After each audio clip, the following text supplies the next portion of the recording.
The knock came just after noon, when the lake lay still under the pale winter sky and the bare birches stood like sentinels at the edge of the yard. I opened the door to find my father on the porch, shoulders squared as if he were bringing good news. His hands, once roughened by years hauling traps out of Penobscot Bay, now trembled faintly as he reached into his coat pocket. He laid the envelope on my kitchen table with a flourish, as though he were presenting a gift. A cashier's check slid out, its neat type announcing $12,000. "There," he said, settling into the chair across from me. "Enough for you to start over. You can find a place in Portland, maybe even Boston. The Cottage is spoken for now $3 million cash offer." It was the smart thing to do. I kept my eyes on the check, my fingers resting lightly on the steel key I wore on a cord around my neck. The air between us carried the faint smell of his cologne, too sharp for the room. "You sold the Cottage," I said, my voice steady. "You've been too busy to manage it," he replied quickly, his tone dressed up in reasonableness. "You're running jobs all over the coast, working yourself to the bone. I saved you from drowning in responsibility. This way, you can be free." I let him talk. He mistook my silence for resignation, a small smile curling his mouth. He spoke of investments, of a buyer eager to renovate, of how generous it was to hand me a check instead of leaving me with nothing. What he did not know was that I had sat in Claire Nguyen's office in Rockland only 3 days earlier, signing documents that transferred the Cottage into an irrevocable trust. What he did not know was that a fraud alert already sat on file at the Knox County Registry of Deeds, waiting like a tripwire. I lifted the check, turned it once in my hand, and set it back on the table. My father leaned back, certain he had won. I rose from my chair and walked to the window, the lake stretching out in silence, the pines unmoved by his schemes. I breathed slowly, gathering the composure that had carried me through harder storms. When I turned back, I smiled. And that was the moment he should have realized he had stepped into a story already written by someone else. The next chapter of that story began with a whisper carried from a Rockport bar. After my father left that afternoon, the Cottage fell into the kind of silence that carries memory in its walls. I sat at the table, the check still lying where he had placed it, and thought of the winters that had passed since my mother's death. I was 24 then, old enough to know what loss felt like, but too young to understand how permanent it would be. The probate judge in Rockland signed the papers transferring the Cottage to me, a formality that felt less like inheritance and more like a sentence. My father had already grown restless, his attention drifting toward quick ventures and whispered promises of easy money. I stayed. Someone had to. The Cottage had been falling in on itself, roof shingles curling, windows swollen with rot, floors sagging where water crept in. I worked jobs in Camden during the day and came back to strip wallpaper, replace joists, and sand floorboards at night. My hands toughened, my back learned the ache of labor, but I kept going. Each repaired beam was a line of dialogue between my mother and me, one I wasn't willing to forget. Through those years, my father's calls came steady. He needed bridge loans, cash for a truck repair, help covering late mortgage payments on a house in Belfast he swore he could flip. I said yes too often. I told myself it was family duty, that if I refused, he'd spiral into ruin. In truth, part of me believed control equaled safety if I kept the purse strings. I could prevent disaster, but control has a cost. Every dollar I sent his way pulled me further into silence, a silence where I didn't ask why he needed so much, didn't press for promises I knew he'd never keep. I became the steady wall he leaned against, even as the weight of it bent me. The Cottage, though, never betrayed me. Each winter I stoked the wood stove, watched the snow gather against the stone steps, and reminded myself that this house was proof I could endure. Still, endurance is not the same as freedom. It was Owen who reminded me of that, with a whisper carried from a Rockport bar. It was Owen who broke the silence. He called late in the evening, his voice carrying the unease of someone who wished he didn't have to speak. He told me he'd been at a marina bar in Rockport, half listening to the chatter over cheap whiskey, when my father's voice cut through. Ronan had been bragging to anyone who'd listen that the lake place would be gone within the week, a deal already lined up, money as good as in his pocket. Owen paused, as if unsure whether to go on, then added the part that made my chest tighten. My father told the table I was too naive to notice a signature slipped under my hand. He laughed when he said it. That laughter, even secondhand, felt like a blade. By morning, I was sitting in Claire Nguyyen's office in Rockland. Claire had been recommended to me years ago, but I'd never had cause to call. She greeted me with a measured calm that steadied my own pulse. I laid out the story, the debts, the check on my table, Owen's warning. She listened without interruption, then leaned forward and told me plainly a forged power of attorney was already in motion. If we didn't act, the county could record a deed before I ever knew it existed. We moved quickly. Claire prepared the documents transferring the cottage into an irrevocable trust, naming me lifetime beneficiary and trustee. I signed each page with deliberate strokes, aware of the weight in my hand. She also drafted a fraud alert affidavit for the Knox County Registry of Deeds. That filing, she explained, would act as a tripwire. Any attempt to slip a forged document through would trigger review. As I walked out of her office, the cold Rockland air hit my face with the force of certainty. I had finally drawn a line that no one, not even my father, could cross. That certainty carried me home, where preparation became my only language. The days after my meeting with Claire moved with a strange rhythm, each hour split between waiting and working. I wanted proof, not just suspicion, so I filled the cottage with quiet witnesses, small cameras tucked above the doorway, in the kitchen rafters, in the office where my father liked to spread papers across the desk. Their red lights blinked only for me, tiny beacons of resolve. Claire arranged for a handwriting expert in Portland to review samples I'd saved old tax forms, my mother's will, letters I'd signed for insurance claims. Side by side with the supposed power of attorney, the forgeries betrayed themselves. Loops too shallow, pressure uneven, a signature crafted by someone who thought practice could replace intimacy. Meanwhile, Claire traced the bank activity linked to the buyer. The account led to a man I remembered from childhood cookouts, one of my father's poker companions from Warren. Money shuffled between them in restless movements, small deposits, sudden withdrawals, then silence. It was less a business transaction than a shell game, and the pieces were already falling out of his hands. Marta Leclerc at the Registry of Deeds called Claire late one evening. She had flagged a packet dropped after hours, documents that looked rushed, signatures that made her frown. She promised they would not slip through unnoticed. In her steady voice, I heard the kind of quiet allyship that cannot be bought. Owen offered to come by, to help with the cameras or simply to sit with me through the waiting. I told him no.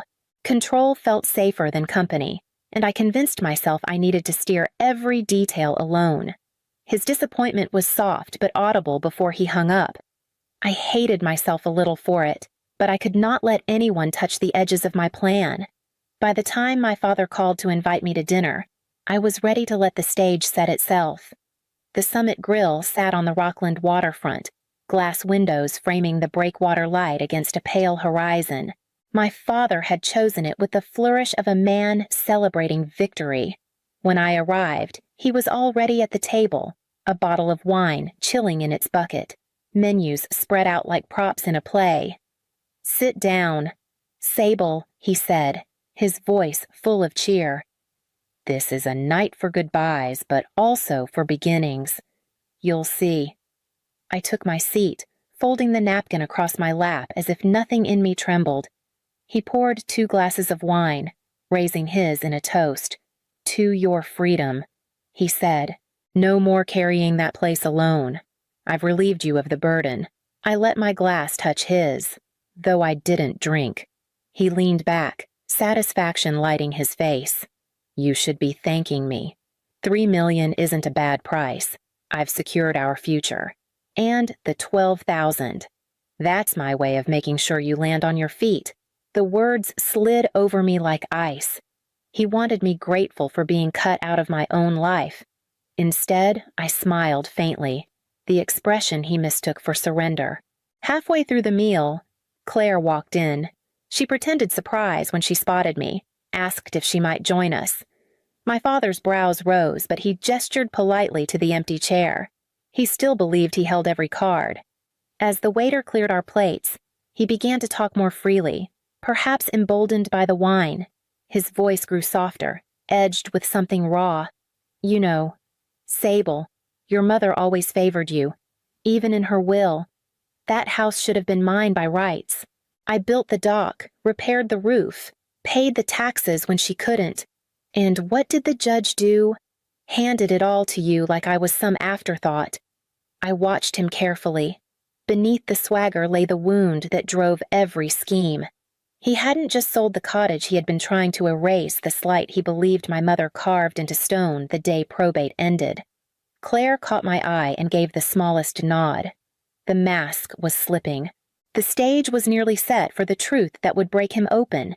The moment arrived sooner than I expected, when the dinner shifted from performance to trial. The waiter set down fresh glasses of wine, and Claire leaned forward, her tone almost conversational. Ronan, I happened to stop by the registry this week. Interesting timing on some documents filed under your name. His fork paused mid-air. What documents? She reached into her bag and slid a folder across the table. Inside lay copies of the trust filings, stamped and dated 3 days before. This cottage is no longer vulnerable to your signatures. It belongs to an irrevocable trust with Sable as lifetime beneficiary. Any deed attempted afterward is void. My father's face darkened. He rifled through the pages as though disbelief might undo the ink. You can't do this to me. I already had a buyer. Claire's voice was calm, clinical. The so-called buyer is linked to a shell account in Warren, tied directly to one of your poker acquaintances. Funds never cleared escrow. If you represented otherwise, that qualifies as fraud. He slammed the folder shut. You think you're clever. But I poured years into that property, paid bills when your mother couldn't. Sable owes me. I felt the words burn, but I kept my composure. I don't owe you theft. He leaned closer, lowering his voice as if secrets could save him. You don't understand. I'm drowning. Thomaston lenders are breathing down my neck. I can't walk the harbor without someone reminding me of my debts. Selling that place was my chance to stay afloat. Claire's expression hardened. And forging a signature, exploiting your own daughter under Maine law, that's document fraud, attempted theft by deception, and financial exploitation of a family member. The district attorney could press charges tomorrow. For a moment, the swagger drained out of him. His eyes darted toward the window where the lighthouse blinked against the darkening sky. Then he straightened, summoning a last defense. So what now? You going to drag me off in handcuffs? Not yet, Claire said. Prosecutors often weigh restitution. If you begin repayment, if you cooperate, it may affect how charges are pursued. But make no mistake, your exposure is real, and the clock has already started. Silence settled between us, thick as the tide outside. He shifted in his chair, suddenly smaller, and I realized this dinner was no farewell. It was the first hearing of his reckoning. The real terms would be set in the days that followed, when boundaries had to be written in ink. The morning after the dinner, I drove back to Claire's office with the tide still low along the Rockland shore. The file from the night before lay open on her desk, its pages marked with yellow tabs. She asked what outcome I wanted, her tone steady, her eyes searching for the line I was willing to draw. I don't want this swept under the rug, I said, but I also don't want to see him in an orange jumpsuit if there's another way. Claire nodded, already drafting. We would initiate civil action, not to punish, but to preserve leverage. At the same time, she outlined a restitution framework. Ronan would begin repayments from whatever assets he could liquidate, attend mandatory financial counseling, and sign a covenant forbidding him from contacting me about the property or attempting to interfere with the trust. Any breach would trigger both the civil case and the criminal referral waiting in the wings. When I explained this to Owen over coffee in Camden, he frowned into his mug. "Do you realize what this will do to him? He'll say we're destroying him, not saving him." I looked at my cousin, weary of the balance I had to hold. Maybe both can be true. I can't ignore what he tried to take from me, but I'm not blind to what it means to prosecute your own father. The admission left a taste of ash in my mouth. I feared the weight of public disgrace, feared that even justified steps might sever something beyond repair. But I also knew silence would only invite another attempt. Owen pressed his lips together, then finally nodded. "If this is what keeps you safe, I'll stand with you." It was a fragile kind of peace, one that steadied me as I prepared to reset every lock on my life. Back at the cottage, I began with the locks. New hardware gleamed against the old pine doors, each turn of the wrench a reminder that control could be practical, not just symbolic. I walked the shoreline afterward, marking the places where erosion had crept closer. Under Maine DP rules, I installed low stone buffers and native plantings, building a quiet defense against forces older and more patient than any family quarrel. Inside, I hung 2 frames above the mantel. One held my mother's original deed, the paper yellowed but still legible in her careful script. The other displayed the new trust certificate, crisp and formal, proof that the cottage's story had not ended with betrayal. Together, they told a lineage of survival. Ronan tried to slip through anyway. He called Owen, spinning the same tired lines about family loyalty, about how I had been poisoned against him. Owen told me later he listened, but this time he didn't bend. "If you want to talk about money or the house," he said to Ronan, "do it through Claire." Hearing that gave me a relief so sharp it nearly felt like grief. At my next meeting with Claire, I found myself confessing what I hadn't dared name. The more I tighten things, the more alone I feel. I admitted, "I keep thinking if I control every hinge and every dollar, nothing can touch me, but it leaves no room for anyone else to stand beside me." Claire closed the file gently. "Safety matters," she said, "but walls can turn into cages if you never open the gate." Her words lingered with me long after I left, carrying into the last weeks of summer when Camden's streets grew crowded with visitors and the air hinted at change. By late August, Camden's streets pulsed with tourists, the farmers' market filled with crates of blueberries and jars of honey. Harbor Park overflowed with families listening to music by the bay, the rhythm of a town that looked untouched by private wars like mine. Ronan had begun restitution under Claire's supervision. The payments were small, clipped from the wages he earned repairing boats in Owl's Head, but they came on time. I kept each receipt in a folder, not for revenge, but because the record mattered more than his promises ever had. I needed my own act of repair, one that stretched beyond bloodlines. So I set up a small grant through a local land trust, designed to help homeowners fight deed fraud. A few applications arrived within weeks. People with stories too familiar signatures questioned, neighbors coerced. For the first time in months, I felt my vigilance building something rather than only guarding against loss. Then a letter came in Ronan's hand, unadorned and plain. No apologies, no excuses. Just a single request to stand at the road and look at the cottage once more. I carried the letter to the lake, read it on the granite steps where my mother used to sit. The request was modest compared to the damage done, and yet it stirred something complicated. After days of weighing, I allowed it one visit, supervised, from the gravel shoulder beyond the gate. When he came, he kept his distance. He looked at the roof lines, the stone chimney, the birches shifting in the late summer breeze.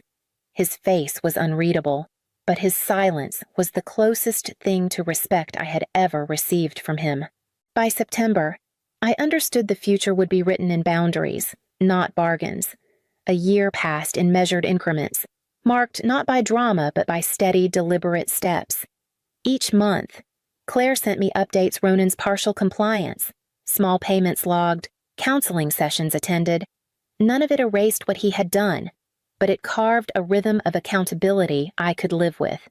When I met Claire in her Rockland office, she spread the file across the desk. "He's meeting the terms," she said. "Not perfectly, but consistently. Enough to keep the civil action in abeyance." I nodded. It was not forgiveness I felt, nor the hollow ache of unresolved anger. It was something quieter, the recognition that I could not fix him, only fix the lines he once crossed. Back at the cottage, the air carried the first bite of autumn. I had prepared a shadow box for the mantel. Inside, I placed 3 things: the steel key I had worn around my neck, the trust certificate with Claire's crisp filing stamp, and the photograph of the cottage my mother had taken the summer before she died. Together, they told a story of survival, of what was nearly taken and what had been reclaimed. I stood back and studied the display. The key no longer needed to rest against my skin. It belonged there, behind glass, as both artifact and promise. The cottage breathed with its own quiet life around me, its walls no longer trembling under threat. Outside, the birches swayed, and the lake caught the light like polished glass. My father's shadow lingered somewhere beyond the gate, but he no longer stood inside. That boundary was mine to keep, and I intended to hold it. The story of the cottage was not over. It was simply, finally, mine.